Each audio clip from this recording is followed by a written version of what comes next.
Good evening. My name is Sean Ulmer. I'm Executive Director at the Cedar Rapids Museum of Art, and I want to thank you for joining me for the first in a series of monthly programs that we're calling One Night Stand with the CRMA.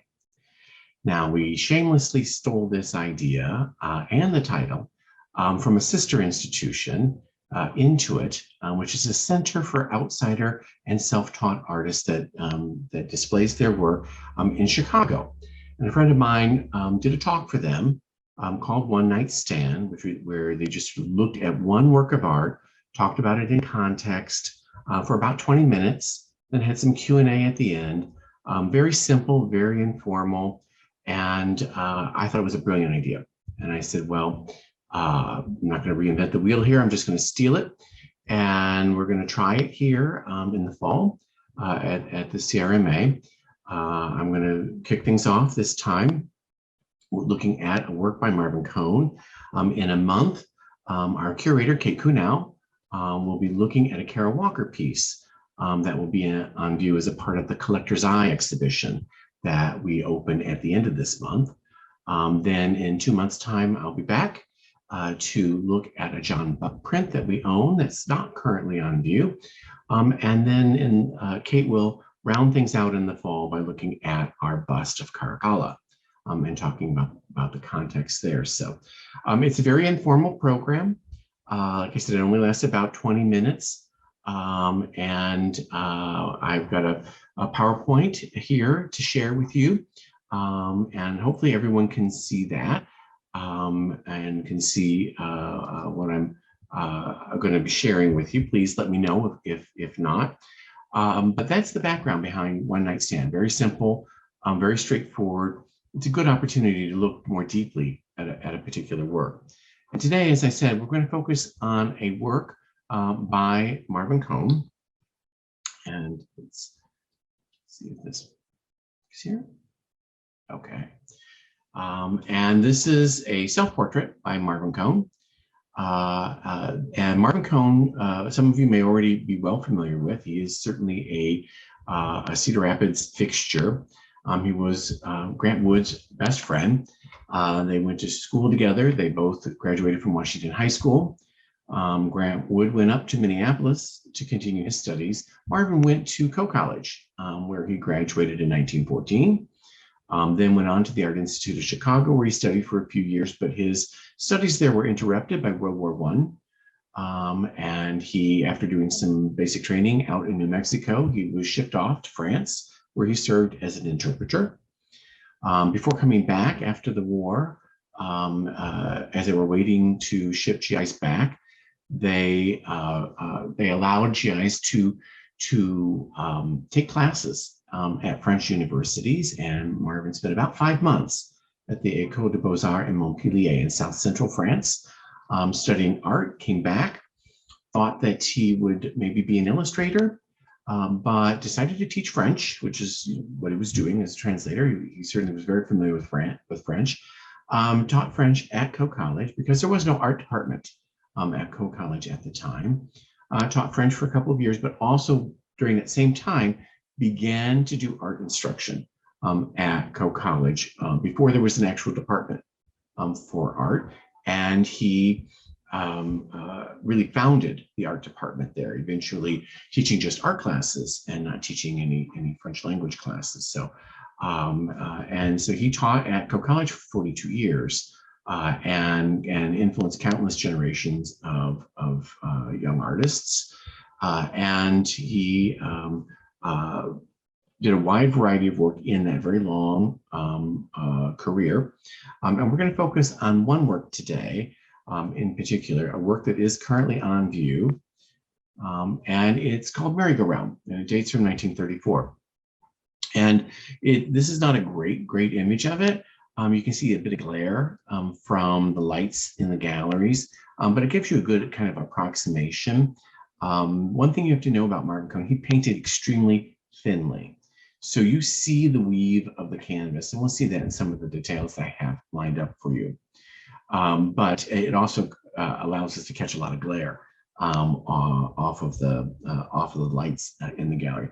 I have another image of it, a little bit larger, a little bit better color. There's still a bit of glare, as you can see in the upper section of this image, but it gives you a sense of this image and a better sense of this image.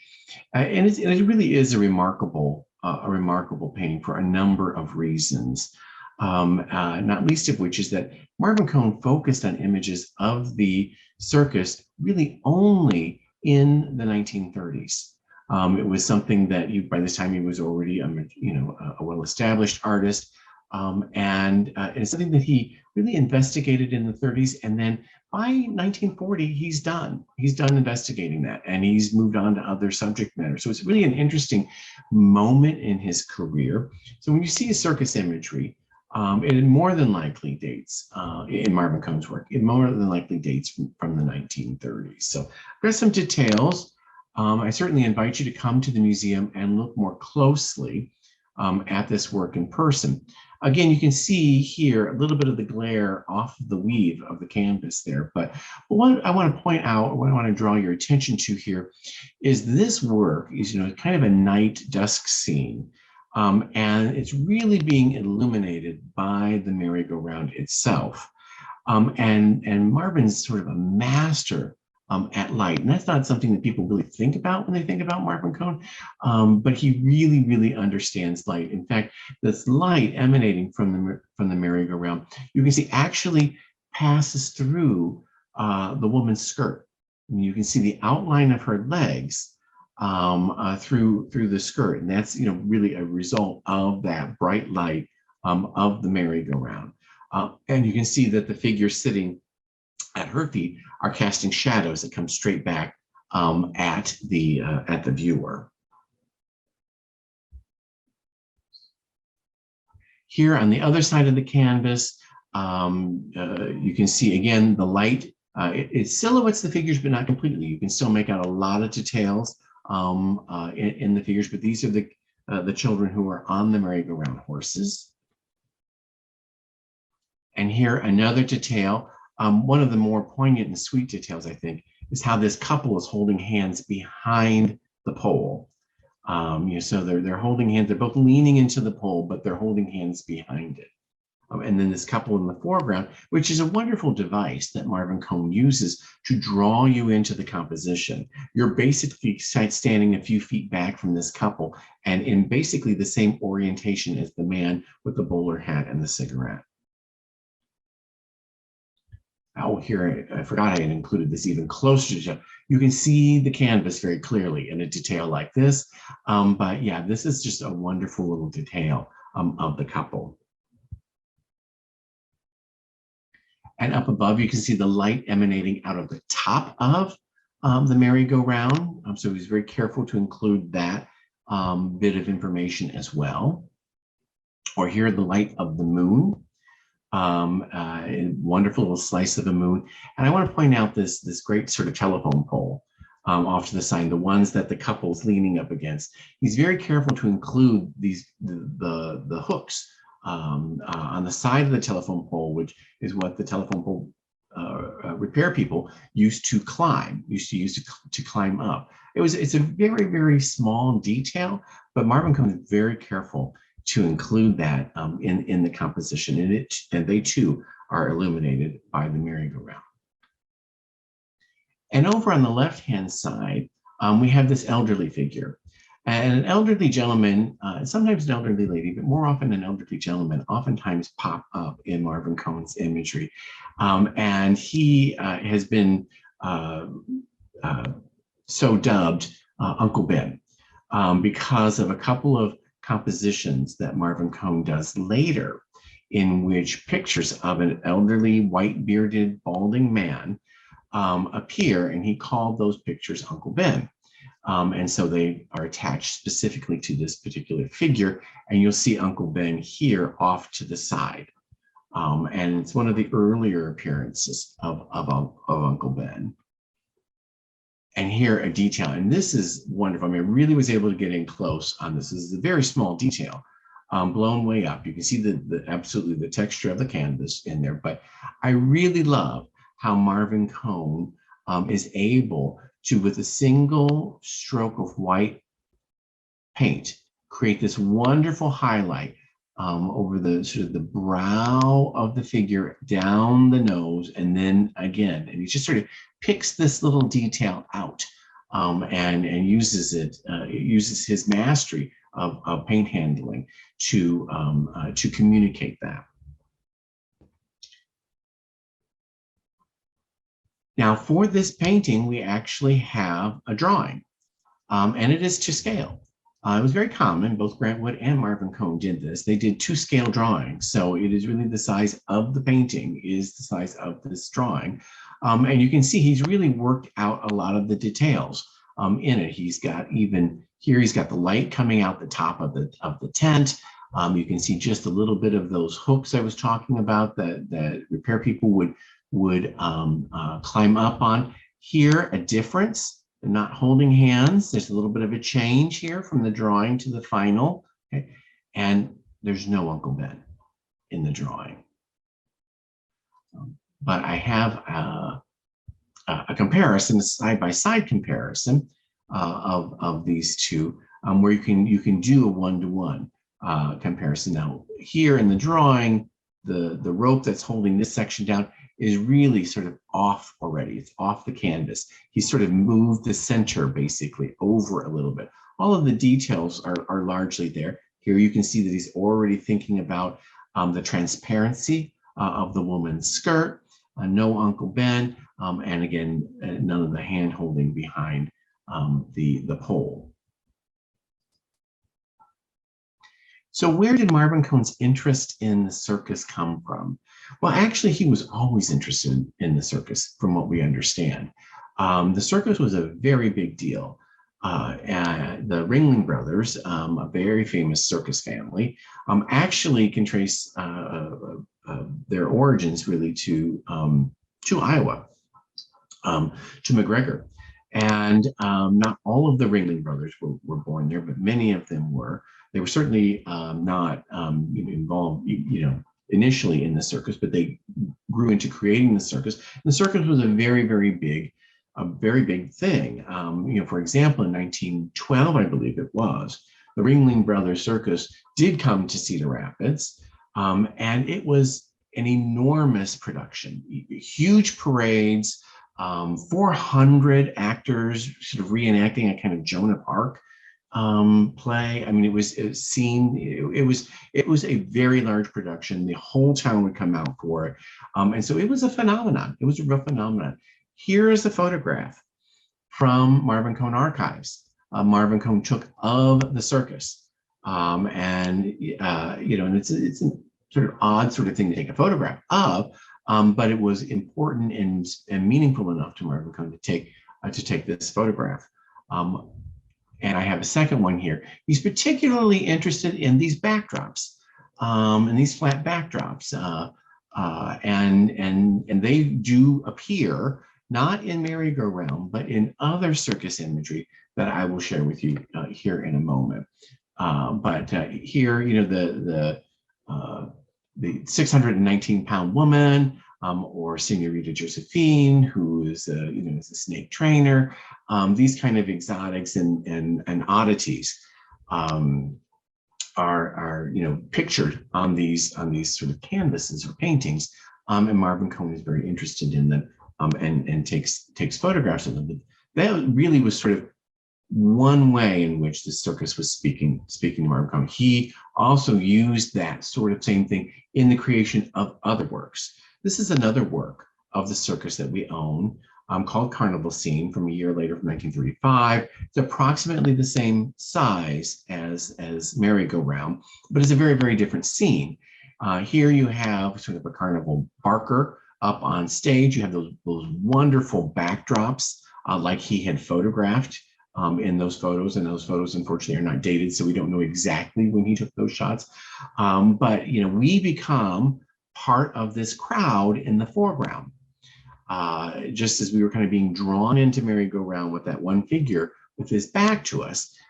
Here again, these figures are drawing us into the composition. We become a member of the crowd. We too are experiencing this carnival scene.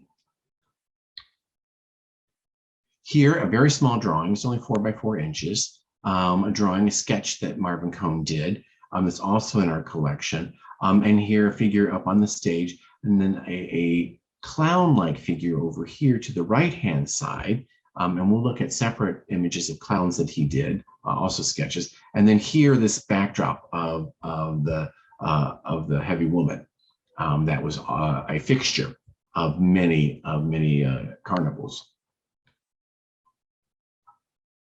Here, two images really from the same sheet. It's a small sheet. It's only a 7 by 8 inch sheet.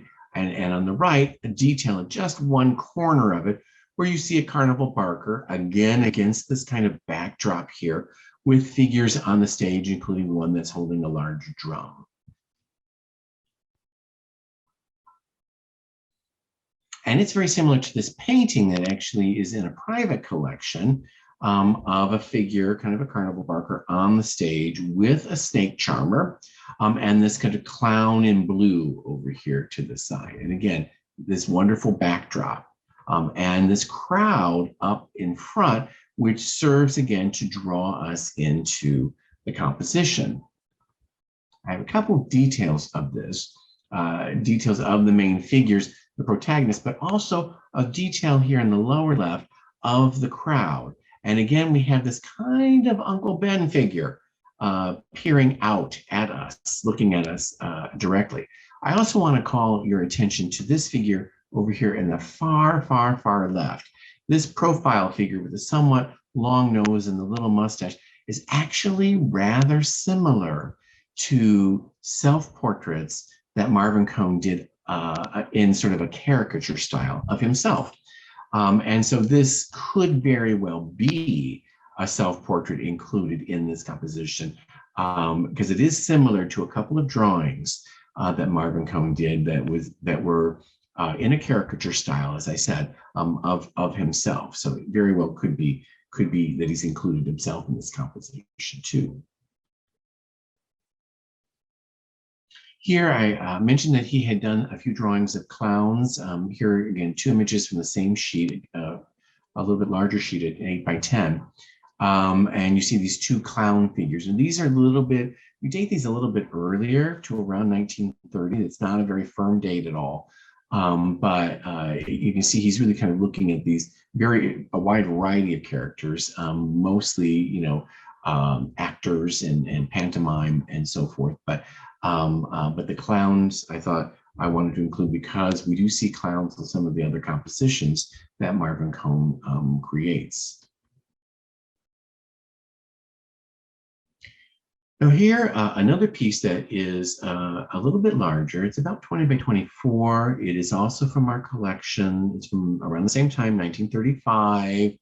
But we're seeing the scene from a different point of view. Instead of being in the crowd looking up at the stage, we're actually on stage looking out at the crowd. And so the subject matter, while purportedly, the sideshow and these ladies here and this carnival barker here, the real subject matter, in my opinion, are all of these people, all of these men and one woman here kind of ogling these women on this sideshow. I don't know exactly why they're on the stage or what makes them a sideshow. That's totally not clear. But what is clear is there's a wide variety of types down here in the audience that really, they're the ones that are highlighted. They're the ones that are in the best light. They are really ultimately, I think, the subject of the composition. And this too, we have a drawing for. And you can see it here. And you can see there's a much bigger crowd in the drawing. It goes much further back. The types are similar, but not quite the same. And the carnival barker only has one arm at this point. The other arm is concealed or not seen. But in the final composition, this guy, it gets obscured somewhat by a second arm. And I think I have them set up side by side here so that you can kind of take a look at that. He's made very subtle changes, not significant ones, fairly subtle changes to the composition. He really works out his ideas on paper.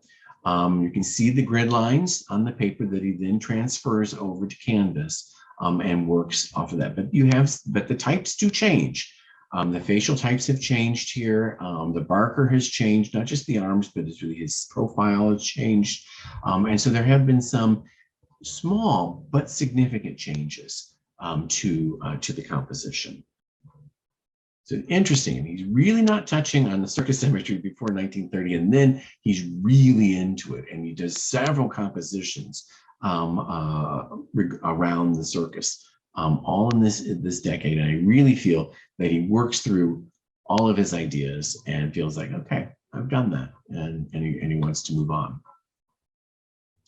Now, this is not specifically a circus image, but it is another piece in our collection from around the same time, 1935, and around the same dimensions, about 20 by 20. And this is Waiting for the Parade. And this is, again, the same sort of cast of characters. It's almost as if he's doing character studies. Like Leonardo used to do character studies of different facial types. Sometimes they were grotesques, sometimes they were highly exaggerated. And you kind of get that sense that, certainly Marvin Cohn was well aware of Leonardo. You get that sense that that he may be exploring the same sort of thing. These wide variety of Cedaropidians that would gather to go to the circus or gather to wait for a parade, as you see here. And the interesting thing about this composition and a few other compositions, and Grant Wood does this to a certain extent too, is here you have this wonderful balloon front and center, but the string that goes to the girl's clenched fist is not there. These kind of little details, like the singular little lines, oftentimes don't appear in compositions. If you look at some of Marvin Cohn's barn paintings, he has the posts for the fence, but not the wire that would go around the fence. I don't know why he did that. I'm guessing that he felt it was a little would, in the case of the fencing, would make it a little bit too busy. It would be too distracting from the overall composition. But you do find that. You find Grant Wood does the same thing. He'll have posts, but there's no wire between the posts in the fencing. And again, I think it would be one of those kinds of details that would be, in many ways, very distracting from the overall composition. We still read this as a Waiting for Parade composition, and we still read this as a balloon. It's just lacking the string to the little girl's hand. Now we do have a drawing, but not an exact drawing. This one's called Parade's Coming, so a slightly different title, but it's the same, very much the same concept. There's more figures. There's still this balloon hovering in the space, and many of the kids see, on the curbside are very, very similar. But he's just really roughing it in. It's not that highly detailed finished drawing that we saw in some of the other compositions. This is very much a sketch. And here they are side by side, so you can see really the differences between them. There are some things that he takes from the drawing that he incorporates in the final composition, but then there are other things that fall off, that disappear. And then there are some standalone sketches for which there might be related paintings, but that I'm not aware of. Here are two views of the same sketch, just taken with two different cameras and under two different light conditions. So you see different details depending on what kind of light that you have here. But basically, it's a big top. And these are studies for the big top. There is, to my knowledge, a painting by that name. I do not have an image of it. He's working. So these must be sketches working towards that final composition of the big top. And I have another set here, again, a single sheet, not very large, with a large detail on the right-hand side. Again, big top, but a very different kind of composition for the big top. I think very interesting is this figure here, which, if we can read the drawing correctly, might be an African-American character, which did not appear frequently in Marvin Cohn's work at all, but what could very well have been an employee of the circus, and is coming out towards the viewer in this composition. But it's hard to tell in a sketch like this, especially a small one, especially when he's very liberal with the shading, whether or not he indeed intended that to be an African-American figure. If we could find a final painted version of this particular painting, the African-American figure could very well be in it. I'm not familiar with the Big Top painting. I'm sort of vaguely familiar, but I cannot remember if the African-American figure is in it. I want to say yes, but it's been years and years and years since I've seen a reproduction of the Big Top, so I could be wrong about that. Here, a very, very faint drawing of circus spectators. He's just always very, very interested in the crowd that goes to the circus, and that's what you see here. And again, kind of a study of types. And here, another audience. This is a circus audience, sort of in a seated situation, and ladies in their hats, which would have been proper attire. If you're going to the circus, you're going to be out in the sun a good deal of time. So many times you'll see in Marvin Cohn's paintings and in the photographs, actually, figures oftentimes wear hats, both men and women, because you would be in the blazing sun. Here, two views of the same sketch of a carnival barker, of the Spieler. And you can see he's got a megaphone, and he's kind of leaning over, and he's, again, you are like the sideshow, you are on the stage behind him looking out at the crowd. And while he's certainly the dominant figure in the composition, the crowd plays a role as well. Now, this is a somewhat, I think, garish reproduction I stole off of the internet. This is a Marvin Cohn circus image from the Figge Art Museum, part of the City of Davenport art collection. And so here, probably a little more brightly colored than it actually is in person, and I have not seen this one in person. Again, you see his fascination with this backdrop of these large painted. This is Mademoiselle Hortense, but these painted figures, and the snake charmer again, and this wonderful balloon seemingly lacks a string to its owner. But I wanted to include it because it's yet another version, again with lots of hats, sort of very typical circus scene for Marvin Cohn. And I wanted to mention this work. This is not our work. This is actually a work that is in the collection of Wolf's Gallery. It's for sale in Cleveland. It is a variation of our merry-go-round. It's called Carousel Scene. They dated to around 1930. I don't think that's correct. It's a little bit larger. It's 28 by 28, and it's different from our composition in a number of small ways. But so I would actually date this after our composition because the drawing that we have is such a close match to the final work. And then this composition, as I will show you in a moment, is a bit different from our composition. And it makes me feel that the drawing came first, then our painting, and then this painting. And Marvin Cohn did, on occasion, paint the same composition more than once. It was not common, it was fairly rare, but he did do it. He did it with a set of cloudscapes that we own in the collection. There's two versions that are very, very similar, but they are slightly different from one another.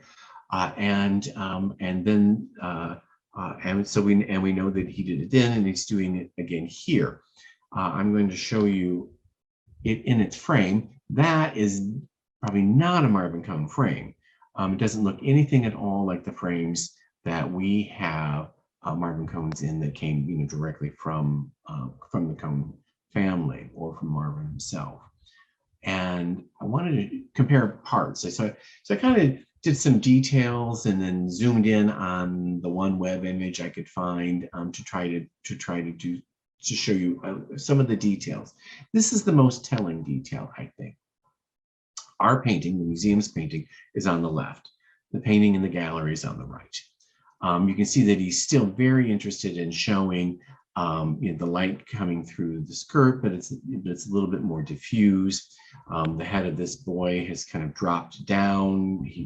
Everything is kind of slouched down for him. The Uncle Ben is a completely different kind of Uncle Ben. This is very kind of Santa Claus-like versus ours. And the biggest change is that here, behind these characters, you've got other figures, either on the merry-go-round or you're seeing through the merry-go-round in the distance that are not a part of our painting.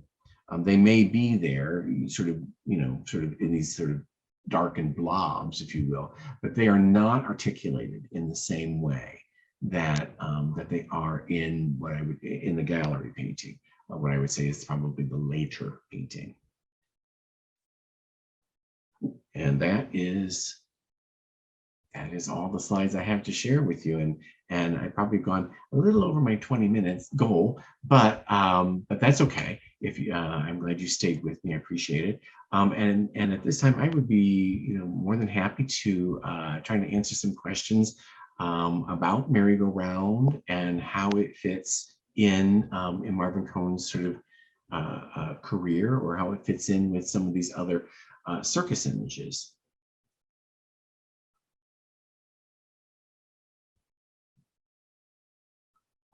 Feel free to unmute yourself and just speak right up if you have any questions.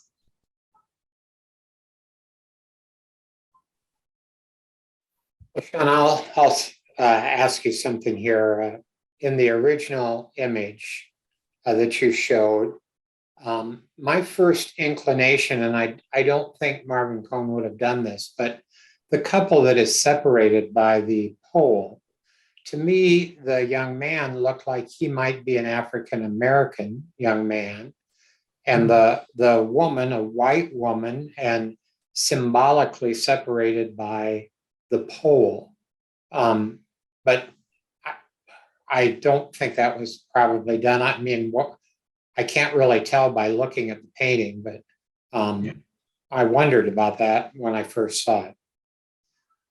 You might be right. I mean, when I saw the couple, he always struck me as a Caucasian, the man. So, but I will look again. It would have been, quite significant to do that. I don't think it would have been done, but I just found that of interest when I was looking at it. Yeah. Do you know? It's hard to tell because you're seeing him from the back, and he's mostly in white. You do see the hand, but you don't know whose hand it is. Right. You can't tell whose hand is who there because it's not really distinct. I'd have to go back. I'm going to share my screen again if you don't mind, and let's see, where are we here? The detail was in your second slide, I think, or somewhere. Yeah, hang on just a second. Okay, I want to go back here. All right.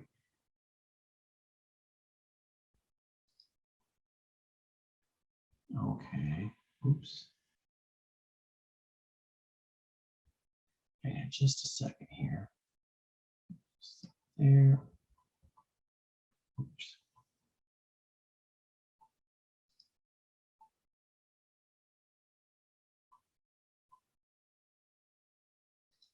Okay, hang on just a sec. Trying to get it up here again.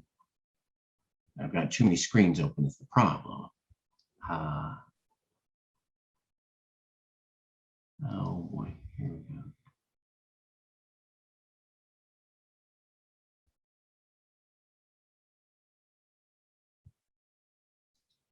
See if I can do this.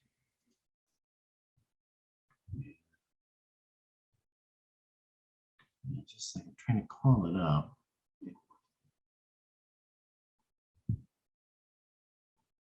Should be there. Sorry for that. It's just I'm logged in at work and I'm logged in at home, and I have to flip back and forth between the two screens. So my apologies for that. Let me get to a closer image.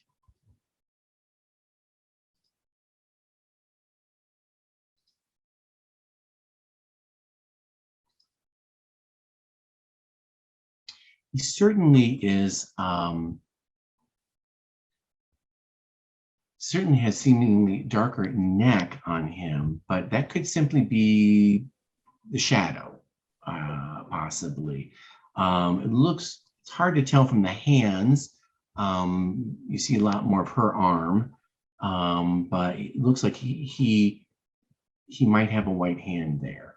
But again, those should be a much darker shadow as well, more like the neck. But I agree with you, Paul. I think that it's an interesting thought, an interesting idea, but probably would have been very, very unusual to do at that time.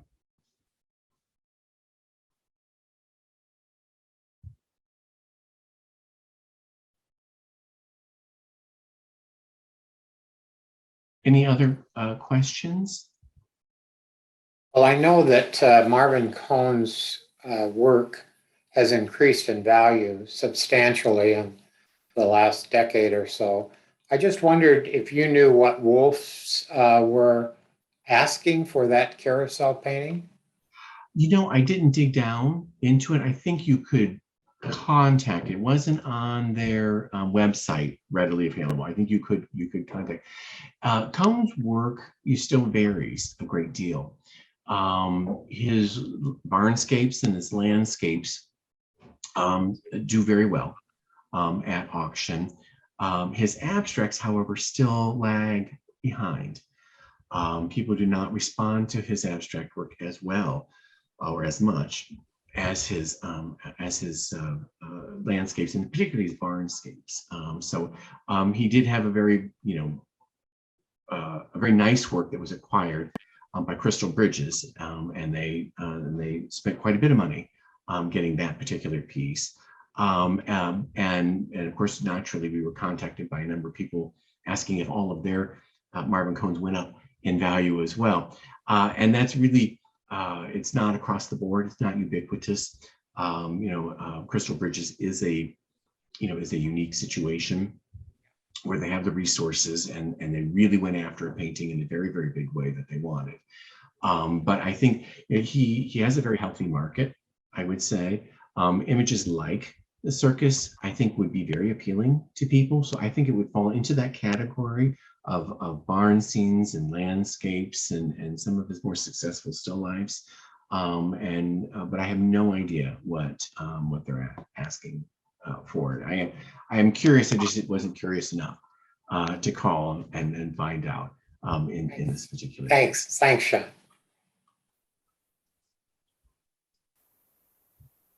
Well, if you enjoyed this, I invite you to tune in on Sunday. Sunday is going to be a different presentation. It's going to be part of our quarterly series of Grant Wood in Focus, where we do Zoom presentations on some aspect of Grant Wood. On this Sunday, I'm going to share with you a recently acquired Grant Wood painting that we received as a bequest. And it turns out it was not quite what it purported to be. And so we were curious about the title versus what we were seeing in the image. And so we did some research, and we have figured out what the painting actually is. And it's not only is it great to know what the actual subject matter of the painting is, but it's fairly unusual in his overall repertoire. And so we're going to do we'll call it the big reveal. The big reveal on Sunday at 2:00. Again, it's Zoom, so you can just tune in and see what the big reveal is about. Otherwise, the next One Night Stand will be in October, and our curator Kate Kunal will be talking about Kara Walker piece that's in the upcoming the Collector's Eye exhibition, and that should be a really wonderful presentation as well. So I thank you for your time. Thank you for joining me this evening. Hope you enjoyed. It's sort of the first in our series of one night stands, and I look forward to seeing you again real soon. Thank you.